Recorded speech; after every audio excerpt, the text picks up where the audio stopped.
Welcome back to my channel. इस कहानी की शुरुआत में हमें एक जंगल दिखाया जाता है जहाँ से कुछ इंसान गुजर रहे होते हैं।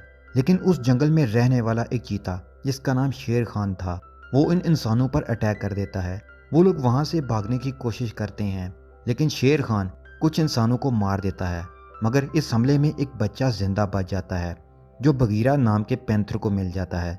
उस बच्चे को शेर खान से बचाने के लिए भेड़ियों की गार के पास रख देता है और वहीं छुप जाता है। निशा और विहान नाम के भेड़िए जब बाहर आते हैं तो इंसान के बच्चे को देखकर बहुत हैरान होते हैं।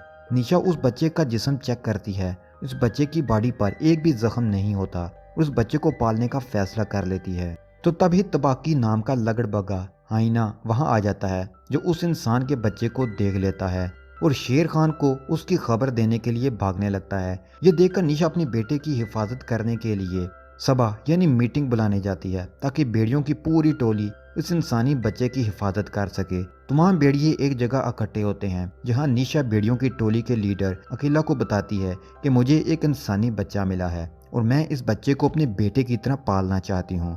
तो अकेला उसे कहता है कि ये पैदाइशी भेड़िया नहीं है, इसलिए हमें इस बच्चे के लिए वोटिंग करवानी होगी। तो तभी बगीरा वहां आ जाता है जो उन्हें कहता है कि मैं इसके हक में हूं और वो इस बच्चे के बदले में एक जानवर को मार कर लाता है ताकि उसकी कीमत चुका सके। अकेला भी देखता है कि वो बच्चा बहुत बहादुर है, इसलिए वो भी उसको अपनी टोली में शामिल करने का फैसला करते हैं। तो तभी शेर खान तबाकी के साथ वहां आ जाता है और उन सब से कहता है कि इस बच्चे के माँ बाप को मैंने मारा है और इसीलिए ये बच्चा मेरा है। तो अकेला उसे कहता है कि ये कोई कानून नहीं है, इसलिए बेहतर होगा कि तुम यहाँ से चले जाओ। अब मेरी टोली का हिस्सा है, इसलिए अगर तुमने इसे कोई नुकसान पहुंचाने की कोशिश की तो तुम्हें पूरी टोली से भिड़ना होगा। और सब ही जोर से दौड़ने लगते हैं। तो जवाब में शेर खान अकेला से कहता है कि आज तो तुम इस बच्चे को बचा लो, लेकिन तुम्हारे मरने के बाद इसे कोई नहीं बचा सकता। ये कहकर वो वहां से चला जाता है। फिर हमें कुछ सालों का बाद सीन दिखाया जाता है जहां इंसानों ने जंगलात को काट कर वहां अपना एक गांव बसा लिया है और वो बच्चा भी बड़ा हो गया था। उसका नाम सभी ने मोगली रखा होता है। वो जंगल में बगीरा के साथ मस्ती कर रहा होता है। उसे बगीरा ने शिकार करना सिखाया होता है। वो बगीरा से पूछता है कि मैं बाकी भेड़ियों से अलग क्यों हूँ। तो बगीरा उसे कहता है कि तुम बाकी भेड़ियों से अलग नहीं हो, बल्कि तुम सबसे खास हो। फिर मोगली की क्लास का टाइम हो जाता है और वो बलू के पास आता है। बलू मोगली को समझाता है कि हमें कभी भी इंसानों के जानवरों और इंसानों को जंगल में नहीं मारना चाहिए, क्योंकि उनका मारना जंगल में आफत लाता है और एक भेड़िया कभी भी गांव के पास नहीं जाता। और तुम्हें अच्छा भेड़िया बनने के लिए तमाम भेड़ियों की तरह दौड़ना सीखना होगा। मोगली घर जाने के लिए निकल जाता है, जहाँ रास्ते में छुपकर गांव को देखता है और उनको समझने की कोशिश करता है। तो तभी मोगली का दोस्त भूत भी वहां आ जाता है जो बाकी भेड़ियों से कमजोर और अलग होता है। वो मोगली को बताता है कि माँ ने मुझे बहुत अच्छे तरीके से छुपना सिखाया है कि मैं किसी के हाथ ना आऊं। मेरी माँ ये भी कहती है कि जो बाकियों से अलग होता है लोग उसे कमजोर समझते हैं। यही वजह है कि सब मुझे बहुत परेशान करते हैं। फिर वो दोनों घर तक दौड़ लगाते हैं। घर पहुंचने पर भूत को मोगली के भाई बहुत परेशान करते हैं। निशा उन्हें ऐसा करने से मना करती है। उसके बाद भूत अपने घर चला जाता है। मोगली बहुत मायूस होता है क्योंकि उसकी रफ्तार ज्यादा नहीं बढ़ रही थी। तो निशा उसे बताती है कि पहले तुम्हारे बाबा भी तेज नहीं दौड़ते थे, लेकिन वो धीरे धीरे सब कुछ सीख गए। तभी रेहान अपने साथियों के साथ शिकार पर निकल जाते हैं।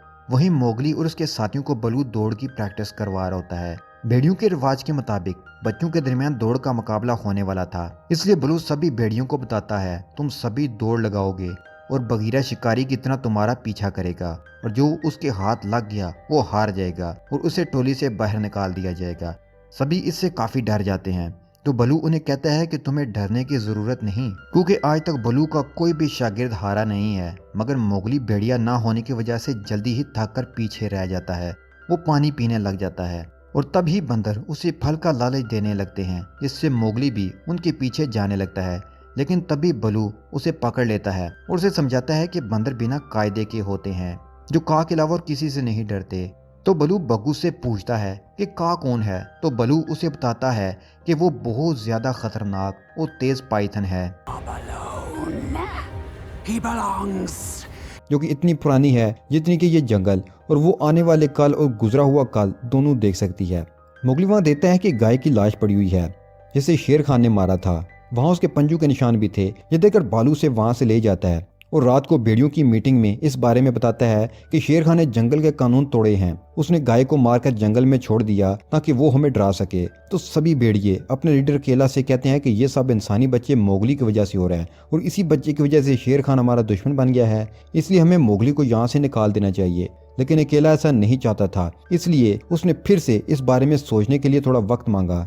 मीटिंग खत्म होने के बाद अकेला बालू और बगीरा से कहता है कि शेर खान जंगल में लड़ाई चाहता है। वो ये जानता है कि मैं बूढ़ा हो गया हूँ, इसलिए वो हमारी टोली को भड़का रहा है। हमें मोगली की रखवाली करना होगी, इसलिए वो बालू को मोगली की दौड़ के लिए तैयार करने को कहता है, क्योंकि अगर मोगली एक बार दौड़ में जीत गया तो टोली उसे अपना लेगी। अगले दिन बलू मोगली को बताता है कि तुम भेड़िए नहीं हो, इसलिए तुम उनकी तरह भाग नहीं सकते, लेकिन तुम्हारे पास हाथ हैं, इसलिए तुम झूल कर दरख्तों से होते हुए उनसे आगे निकल सकते हो। और मोगली छलांग लगाने की कोशिश करने लग जाता है, लेकिन वो बार बार नीचे गिर जाता है। फिर हम देखते हैं कि मोगली जब नहा रहा होता है तो तभी वहाँ शेर खान आता है, इसलिए वो पानी में छुप जाता है और शेर खान के वहाँ से जाते ही भागने लगता है। लेकिन शेर खान को इस बात का पता चल गया था। जैसे ही वो मोगली को पकड़ने के लिए भागने लगता है तो मोगली इंसानों के बनाए हुए एक ट्रैप में फंसकर उसमें गिर जाता है। लेकिन किस्मत से वो उस गड्ढे में लगी नुकीली लकड़ियों से बच जाता है। तभी एक बहुत ही पुराना हाथी मोगली को उस गड्ढे से बाहर निकाल लेता है, जिसका एक दांत टूटा हुआ था। बगीरा भी वहां आ जाता है, जो मोगली को हाथी के सामने देखकर डर जाता है, क्योंकि ये हाथी बहुत ही खतरनाक होते हैं। फिर उस हाथी के वहां से जाते ही बगीरा मोगली को लेकर वहां से निकल जाता है। रात को जब मोगली और बगीरा एक दरख्त पर बैठे हुए होते हैं तो वो देखते हैं कि इंसान जंगल में शेर खान को मारने आ रहे होते हैं, क्योंकि वो उनके जानवरों को मार रहा था। अब बगीरा मोगली को बताता है कि इंसानों के लिए शेर खान को मारना इतना आसान नहीं होगा, क्योंकि वो बहुत ही चालाक और खतरनाक है, और अब तुम्हारे लिए भी ये जंगल महफूज नहीं है, इसलिए तुम्हें भी इंसानों के गांव चले जाना चाहिए, क्योंकि वहाँ शेर खान कभी नहीं जाएगा, इसलिए तुम वहाँ महफूज रहोगे। मोगली उससे काफी परेशान हो जाता है और वो बगीरा से ये कहता है कि जंगल ही मेरा घर है और मैं एक भेड़िया हूँ। तो बगीरा उसे कहता है कि तुम्हारे पास और कोई रास्ता नहीं है, क्योंकि सालों पहले उसने तुम्हारे माँ बाप को मारा था और अब वो तुम्हें मारना चाहता है। लेकिन मोगली ये बात नहीं मानता और बगीरा से कहता है कि मैं दौड़ में जरूर जीतूंगा, जिससे टोली मुझे अपना लेगी और वो मेरी हिफाजत करेंगे। लेकिन वो फिर भी नहीं मानता। तो मोगली बगीरा से वादा करता है कि अगर वो रेस में हार गया तो मैं हमेशा के लिए गाँव चला जाऊंगा। उसके बाद मोगली घर की तरफ जाने लगता है तो तभी उसे गांव वालों की आवाज सुनाई देती है। तो उन्हें देखने के लिए उनकी तरफ जाता है और देखता है कि गांव वालों ने शेर खान को मारने के लिए एक शिकारी को बुलाया है, जिसने अभी तक बहुत सारे जानवरों को मारा था। मोगली को वहां तबाकी दिखाई देता है, जो वहां खाना चुरा रहा होता है। लेकिन तभी उसकी दुम में आग लग जाती है और वो तड़पता हुआ पानी में जाकर अपनी आग बुझाता है। तभी मोगली भी वहां आ जाता है और तबाकी से आग के बारे में पूछता है कि ये कौन सा जानवर है जिसने तुम्हारी दुम का ये हाल कर दिया। तो तबाकी उसे बताता है कि इसे आग कहते हैं, जो सूरज से ज्यादा गर्म और तेंदुए से ज्यादा तेज। फिर मोगली घर लौट आता है। निशा मोगली के पास आती है। वो देखती है कि वो काफी परेशान है।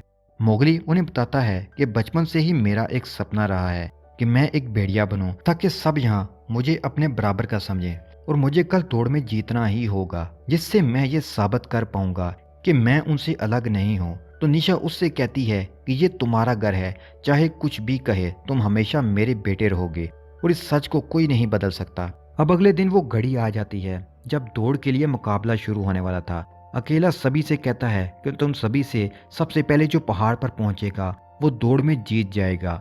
वो टोले का इज्जतदार सिपाही बनेगा और वो शिकार में हमारे साथ चलेगा, और जिसे बगीरा पकड़ लेगा उसे टोले से बाहर निकाल दिया जाएगा। और दौड़ शुरू हो जाती है। मोगली बाकी साथियों के साथ दौड़ में शामिल हो जाता है। अगर मोगली बाकी भेड़ियों से आगे नहीं निकल सकता था, इसलिए वो दरख्तों से शॉर्टकट लेता है और इंसानों की तरह दौड़ते हुए सबसे आगे निकल जाता है। मोगली जीत के काफी करीब था, लेकिन तभी बगीरा उसे पकड़ लेता है, क्योंकि वो चाहता था कि मोगली टोली से निकलकर इंसानों के साथ रहे। मोगली उससे काफी दुखी हो जाता है और वो बलू से कहता है कि बगीरा ने जानबूझकर मुझे हराया है, क्योंकि उसने सिर्फ मेरा ही पीछा किया, क्योंकि मैं सबसे कमजोर हूँ। और वो गुस्सा होकर वहां से भाग जाता है। तभी बंदर वापस से मोगली को फल का लालच देने लगते हैं, इसलिए मोगली उन्हें पकड़ने की कोशिश करने लग जाता है। मगर बंदर मोगली को पकड़ लेते हैं और उसे अपने साथ ले जाने लगते हैं। भूत भी ये सब देख कर डर जाता है और वो बलू और बगीरा को इस बात की खबर करता है कि बंदर मोगली को उठाकर ले गए हैं। वो उसे बचाने के लिए निकल जाते हैं। यहाँ बंदर मोगली को पकड़कर पहाड़ों के ऊपर ठंडी गारों में ले जाते हैं। मोगली खुद को चढ़ाने की कोशिश करता है, लेकिन वो पत्थर के साथ टकराने की वजह से बेहोश हो जाता है और बंदर उसे ठंडी गार के अंदर एक तरफ बिठा देते हैं। तभी शेर खान भी वहां आ जाता है, क्योंकि ये सारा मंसूबा शेर खान का ही था। शेर खान मोगली को देखकर बहुत खुश होता है और उसके हाथ को जख्मी करके उसे खाने लगता है। तभी वहां पर बलू और बगीरा आ जाते हैं, जो मोगली को बचाने लगते हैं, लेकिन जंगली बंदर उन पर अटैक कर देते हैं। शेर खान मोगली की तरफ बढ़ने लगता है, लेकिन तभी वहां का आ जाती है, जो मोगली को बचाने आई थी, जिससे शेर खान और बंदर डरकर भाग जाते हैं। फिर दिखाया जाता है कि जंगल में मोगली अकेला बैठा हुआ होता है और उसे समझ नहीं आ रहा होता कि का ने उसे क्यों बचाया। तभी भूत भी उसके पास आकर बैठ जाता है। मोगली से आकर कहता है कि फिक्र ना करो, एक दिन हम दोनों भी मिलकर शिकार करेंगे और तुम्हें अकेला रहने की कोई ज़रूरत नहीं। भेड़िए झुंड में रहते हैं, इसलिए हम दोनों साथ में रहेंगे। मेरी माँ कहती है कि हम दोनों बहुत खास हैं।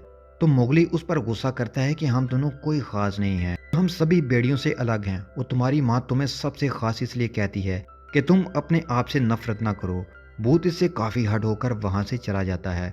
मोगली को अपनी गलती का एहसास होता है, मगर भूत वहाँ से जा चुका था। वहीं अकेला जब अपने साथियों के साथ शिकार पर निकलता है तो आज उसके हाथों से शिकार छूटकर निकल जाता है, जिससे वो काफ़ी परेशान होता है, क्योंकि भेड़ियों का पुराना कानून था कि शिकार छूट जाने पर टोले का नया लीडर चुना जाएगा, जो अकेला को हराकर नया लीडर बन सकता है। रात को मोगली घने जंगल में का के पास जाता है ताकि वो उससे उस सवालों के जवाब मांग सके, मगर वहाँ मोगली का को देखकर काफी डर जाता है। मोगली फिर भी हिम्मत करके का से पूछता है कि क्या ये सच है कि आप आने वाले कल और गुजरा हुआ कल देख सकती हो। तो का उससे कहती है कि तुम क्या जानना चाहते हो। तो मोगली उससे पूछता है कि आपने मुझे शेर खान और बंदरों से क्यों बचाया था। तो का उससे कहती है कि पूरे जंगल की निगाह तुम पर है, इसलिए उस हाथी ने तुम्हें इंसानों के जाल से बाहर निकाला, क्योंकि तुम सबसे अलग हो। ना तो तुम भेड़िए हो और ना इंसान। और उसे उसका मुस्तकबिल बताती है कि एक दिन तुम लड़ोगे, शिकार करोगे, एक वक्त में तुम ही भेड़ियों के लीडर बनोगे, क्योंकि मैं सब कुछ देख सकती हूँ। वहीं हमें दिखाया जाता है कि भेड़ियों के इलाके में शेर खान घुसना चाहता है, जो अकेला की टोली में फूट डालने के लिए वहाँ इंसानी जानवरों को मार कर लाया था, क्योंकि उसे पता था कि अकेला शिकार चूक गया है, इसलिए उसे बाकी भेड़ियों से लड़ना होगा। अकेला सभी भेड़ियों से कहता है कि रिवाज के मुताबिक जो मुझे हराएगा वो टोली का नया लीडर बनेगा, और एक एक करके सभी भेड़िए अकेला पर हमला करने लग जाते हैं। अकेला बहुत ही बहादुरी से लड़ना, सभी भेड़ियों से जीतना चाहता है, मगर वो बहुत जख्मी हो चुका था। मोगली भी वहां आ जाता है, जो अकेला का ये हाल देखकर उन्हें रोकने की कोशिश करता है, मगर बलू उसे रोककर कहता है कि जंगल का एक कानून है। मोगली ये देखकर समझ जाता है कि ये सब शेर खान कर रहा है और वो टोले को तोड़ना चाहता है, इसलिए वो गांव जाकर आग ले आता है और वापस आकर आग से सभी भेड़ियों को डराकर रोकने लगता है। शेर खान भी आग से डर जाता है, मगर वो मोगली से कहता है कि मैं तुम्हें ख़त्म करके रहूँगा, और वहाँ से चला जाता है। मोगली उसके बाद अकेला के पास जाता है, लेकिन अकेला उसे कहता है कि तुमने पूरी टोली की इज्जत मिट्टी में मिला दी, क्योंकि तुमने एक इंसान की चीज़ को जंगल में लेकर आए और तुमने दिखा दिया कि तुम एक इंसान हो। इससे मोगली काफ़ी दुखी हो जाता है, क्योंकि सभी जानवर उससे आग की वजह से डर रहे थे। मोगली उदास होकर गाँव चला जाता है, जहाँ सभी इंसान उसे घेर लेते हैं। वो डर कर इंसानों पर हमला करने लगता है, लेकिन वो शिकारी मोगली को बेहोश कर देता है। अगले दिन जब मोगली की आंख खुलती है तो वो गांव के एक पिंजरे में बांध होता है। वो पिंजरा तोड़ने की काफ़ी कोशिश करता है, लेकिन फिर भी वो पिंजरा नहीं टूटता और गांव के सभी बच्चे उसे परेशान करने लगते हैं, जिससे मोगली काफ़ी दुखी हो जाता है। रात को बगीरा मोगली से मिलने आता है, जिसे देखकर मोगली बहुत खुश होता है, क्योंकि उसे लगता है कि यहाँ बगीरा उसे लेने आया है। मगर बगीरा उसे बताता है कि मैं यहाँ तुम्हें लेने नहीं बल्कि बताने आया हूँ कि अब से यही तुम्हारा घर है, इसलिए तुम्हें इनके तौर तरीके सीखने होंगे और धीरे धीरे तुम्हें यहाँ सब कुछ अच्छा लगना लगेगा और सब कुछ ठीक हो जाएगा। मोगली उसे कहते हैं कि तुम ये सब कैसे जानते हो। तो बगीरा उसे बताता है कि मैं भी इंसानों के बीच ही पैदा हुआ था, और वो उसे कॉलर का निशान दिखाता है जो इंसानों की गुलामी के वक्त बने थे। फिर वो उसे कहता है कि मैं भी तुम्हारी तरह एक पिंजरे में बंद रहता था और राजा को इंटरटेन किया करता था। फिर मैंने लड़ना और पंजे मारना बंद कर दिया और इंसानों का भरोसा जीता, जिससे उन्होंने मुझे अपना लिया, इसलिए तुम्हें भी उनका भरोसा जीतना होगा। ये कहकर वो वहाँ से चला जाता है। वो शिकारी भी ये सब देख लेता है और उसे भी मोगली पर तरस आ जाता है, इसलिए वो पिंजरे का दरवाज़ा खोल देता है और मोगली को गोश्त खिलाकर बताता है कि मैंने तुम्हारा जख्म देखा है और मुझे पता है कि ये जख्म तुम्हें उस चीते ने दिया है, और मुझे लगता है कि हम दोनों का एक ही दुश्मन है। और वो उसे अपना जख्म दिखाता है, फिर एक औरत मोगली को नहलाकर तैयार कर देती है और अब धीरे धीरे मोगली इंसानों के जीने के तौर तरीके सीखने लग जाता है, जिससे वो भी अब उनके साथ खुश रहने लग गया था। शिकारी भी मोगली को चाकू चलाना सिखाता है और उसे एक चाकू भी देता है कि जब उसका शेर खान से सामना हो तो उसका मुकाबला कर सके। मगर एक दिन जब मोगली अपने दोस्तों के साथ खेल रहा होता है तो तभी मोगली का भेड़िया भाई उसे मिलने आता है, जो मोगली को बताता है कि शेर खान ने हमसे सब कुछ छीन लिया है, जिससे हमें घर छोड़ना पड़ा और हमारे बहुत से साथी शेर खान के साथ हो गए हैं, जो हमें हर रोज धमकाते हैं। और शेर खान इंसानों के सभी जानवरों को मारता जा रहा है, जिससे हमें डर है कि वो शिकारी हमें खत्म कर देगा। तो मोगली उसे कहता है मुझे अब इससे कोई फर्क नहीं पड़ता, क्योंकि अब इस लड़ाई से मेरा कोई मतलब नहीं, और ये सब तुम्हें उस वक्त समझना चाहिए था जब तुम सभी ने मुझे टोली से बाहर निकाला था। इसलिए ये गांव ही अब मेरा घर है और वापस गांव में लौट आता है। मोगली गांव वालों के साथ त्योहार मनाता है। जब वो रात को शिकारी के पास बैठा हुआ होता है तो शिकारी सभी से कहता है कि मैं उस चीते को जरूर मारूंगा, मगर वो बहुत चालाक है और मेरे साथ अब तक सिर्फ एक बार ही ऐसा हुआ है जब मैं किसी जानवर को मार नहीं पाया। तो गांव वाले उससे पूछते हैं कि ऐसा कब हुआ था। तो शिकारी उन्हें बताता है कि एक बार मैं हाथी का शिकार कर रहा था, लेकिन वो बहुत ताकतवर था, फिर भी मैंने उसका एक दांत तोड़ लिया और तब से मुझसे कोई बच नहीं पाया, इसलिए इस बार मैं चीते को जरूर मार लूंगा। फिर वो शिकारी मोगली के साथ घर पर आ जाता है। मोगली जब उस शिकारी के कमरे में जाता है तो वहां वो देखता है कि उस शिकारी ने बहुत से जानवरों को मारकर अपने कमरे में सजा रखा है और वहां मोगली के दोस्त भूत का भी स्टैचू होता है। मोगली उससे काफी दुखी हो जाता है, क्योंकि उस शिकारी ने उसके बहुत अच्छे दोस्त को भी मार दिया था। इसलिए अब वो फैसला करता है कि वो शिकारी को मार देगा, क्योंकि उसने बहुत से बेकसूर जानवरों को मारा था। लेकिन वो ऐसा नहीं करता, क्योंकि उसे उसके पेट पर शेर खान के दिए जख्म दिख जाते हैं, जिससे वो समझ जाता है कि वो अकेला शेर खान को नहीं मार पाएगा। इसलिए वो वहां से टूटा हाथी का दांत उठा लेता है, क्योंकि ये दांत उस हाथी का था जिसने मोगली की जान बचाई थी। इसलिए मोगली उस दांत को हाथी के पास ले जाता है और हाथी से सौदा करता है कि मैं आपको उस शिकारी के पास ले जाऊंगा जिसने आपका ये दांत तोड़ा था, उसके बदले आपको मेरी शेर खान को मारने में मदद करना होगी। फिर वो अपने सभी भेड़िया दोस्तों के पास आता है और उन्हें कहता है कि शेर खान ने इस जंगल को बर्बादी के अलावा कुछ नहीं दिया, इसलिए मैं अब उसे खत्म करूंगा। लेकिन अकेला मना कर देता है, क्योंकि जंगल के कानून के खिलाफ था। तो मोगली सभी को कहता है कि इस जंगल के कानून मुझे नहीं रोक सकते, वैसे भी अब ये जंगल पहले जैसा नहीं रहा, इसलिए कल इस चीते की मौत होगी। फिर अगले दिन ये दिखाया जाता है कि मोगली गांव के पास शेर खान को आवाज लगाने लगता है। तो शेर खान वहां आ जाता है और वो मोगली को मारने के लिए आगे बढ़ने लगता है, मगर तभी मोगली इशारे से सभी हाथियों को वहां बुला लेता है और वो हाथी शेर खान को मारने लग जाते हैं। सभी गांव वाले भी ये देख रहे होते हैं। मोगली अपने चाकू से शेर खान को मारने लग जाता है, लेकिन शेर खान उस पर अटैक करने लगता है, जिससे मोगली दरख्त पर चढ़कर अपनी जान बचाता है।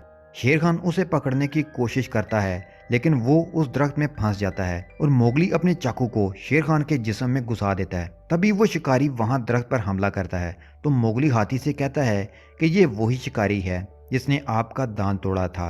तो हाथी उस शिकारी को मारने के लिए उसकी तरफ बढ़ने लगता है। वहीं अकेला और मोगली के बाकी दोस्त गोली की आवाज सुन लेते हैं, जिससे वो समझ जाते हैं कि मोगली को उनकी जरूरत है और वो उस तरफ बढ़ने लगते हैं। वहीं शेर खान उस दरख्त से छूटकर वहां से भागने लगता है। ये देखकर शिकारी शेर खान पर फायर करता है, लेकिन गलती से वो गोली मोगली के हाथ पर लग जाती है, जिससे शेर खान उसे मारने के लिए उसकी तरफ बढ़ने लगता है। फिर शिकारी दोबारा से शेर खान पर फायर करता है और जब अकेला मोगली को बचाने के लिए आता है तो वो गोली अकेला को लग जाती है। वहीं वो हाथी उस शिकारी पर अटैक करके उसकी जान ले लेता है। शेर खान दोबारा से मोगली को मारने के लिए आगे बढ़ता है, तो तभी बलू बगीरा और मोगली के बाकी साथी भी वहां आ जाते हैं, जिससे शेर खान जख्मी हालत में जंगल की तरफ भागने लगता है। अकेला धीरे धीरे दम तोड़ रहा होता है और वो मोगली को कहता है कि मैंने तुम्हारा भरोसा ना करके बहुत बड़ी गलती की, इसलिए अब से तुम लीडर हो, और अपना दम तोड़ देता है। मोगली फिर अपने चाकू को दोबारा उठाकर शेर खान को मारने के लिए जंगल में जाता है और जब शेर खान मोगली पर हमला करने लगता है तो उसे मार देता है। इस तरह मोगली एक अच्छे लीडर की तरह जंगल में अमन कायम करता है, क्योंकि जंगल में अब ना तो शेर खान बचा था और ना ही शिकारी, और जब तक मोगली लीडर रहा जंगल में अमन कायम रहा। और इस बात की गवाह वो पाइथन थी जो सब कुछ देख सकती थी। और ये कहानी अपने इख्तिताम को पहुंच जाती है।